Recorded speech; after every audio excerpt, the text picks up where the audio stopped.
దేవుని నామానికి స్తోత్రం. హల్లెలూయా. ప్రభువైన యేసుక్రీస్తు నామములో అందరికీ కూడా నా హృదయపూర్వకమైన వందనాలు. ఎఫెసీయులకు రాసిన పత్రిక 6వ అధ్యాయం 15వ వచనం. పాదములకు సమాధాన సువార్త వలనైన సిద్ధ మనస్సును జోడు తొడుగుకొని నిలువబడుడి. ఆమేన్.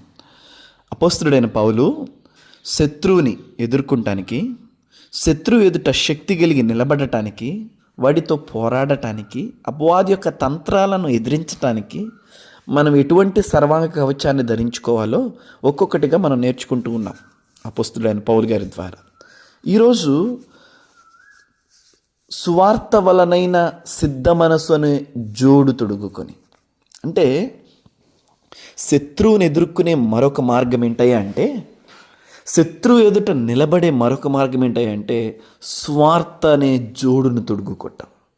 అంటే ఏంటంటే, మనకి స్వార్థ తెలియకపోతే, అంటే వాక్యం తెలియకపోతే, సిలువలో యేసయ్య చేసిన కార్యం తెలియకపోతే, సిలువలో ఆయన రక్తం కార్చడం వల్ల, ఆయన గాయాలు పొందటం వల్ల, ఆయన మరణించటం వల్ల, ఆయన పునరుద్ధానుడిగా తిరిగి లేవటం వల్ల ఎటువంటి కార్యాలు జరిగాయో మనం గ్రహించకపోతే అపవాది ఎదుట మనం నిలబడలేం.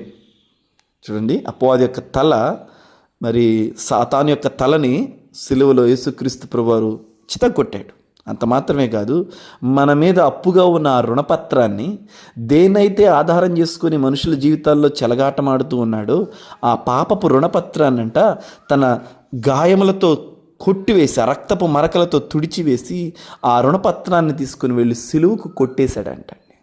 హల్లెలూయా. మనం ఎవరికైనా డబ్బులు వచ్చి ఉంటే నోటు రాసిస్తాం కదండి. సో ఆ నోటు, ఆ వ్యక్తి, ఆ స్టాంపు, ఆ సంతకం ఉన్నంత వరకే విలువ. ఒకవేళ ఆ స్టాంపు, ఆ సంతకం అంతా కూడా కొట్టివేయబడి, మరి ఆ నోటు మీద ఉన్న అంతా కూడా మాటలన్నీ కూడా కొట్టివేయబడితే ఇక దానికి విలువ ఉంటుందా?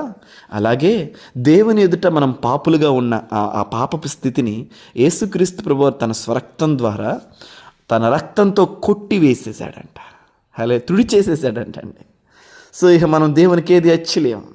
ఇక అలాగే సాతానుడు దేని చూసుకొని మన జీవితాల్లో చొరబడుతూ ఉన్నాడు, బలహీనులుగా చేసి దాసులుగా చేసుకున్నాడు, వాటంతటిని, అస్థితి అంతటిని దేవుడు తొలగించాడు. అందుకని సిలువను గుర్చిన వార్త మనకి శక్తి. అందుకని సువార్తని ప్రజల్లోనికి వెళ్ళనివ్వడు. ఎందుకయ్యా అంటే, అందుకని బురుడి కథలు, కట్టు కథలు, కల్పిత కథలు, వినసొంపైన మాటలు ఇవి ప్రజలకు ఎలానిస్తున్నాడు. కానీ స్వార్థలో శత్రువైన సాతానికి ఏం జరిగింది, నీ స్థితి ఏమైంది, ఎలా ఆయన జయించుకుని బయటకు వచ్చే విజయోత్సాహంతో ఆయన ఎలా ఊరేగింప చేయబడ్డాడు, ఇవన్నీ కూడా తెలియనీడు. ఇవన్నీ మనుషులకి ఎక్కువ అవసరంలా. కట్టు కథ, ఒక కల్పిత కథ చెప్తుంటే మాత్రం ప్రజలకు వినసొంపుగా ఉంటుంది. అందుకనే ఉదయకాల సమయంలో దేవుని వాక్యాన్ని వింటున్న మిమ్మల్ని అందరినీ ప్రోత్సహిస్తాను. The more we understand the gospel, సిలువను గూర్చిన వార్తను మనం తెలుసుకుంటున్న కొలది శత్రువు ఎదుట మనం నిలబడగలుగుతాం, సమస్య ఎదుట మనం నిలబడగలుగుతాం, శోధన ఎదుట మనం నిలబడగలుగుతాం. ఆమేన్. God bless you. దేవుడి మాటలు మనందరి వినికిడిలో దీవించు.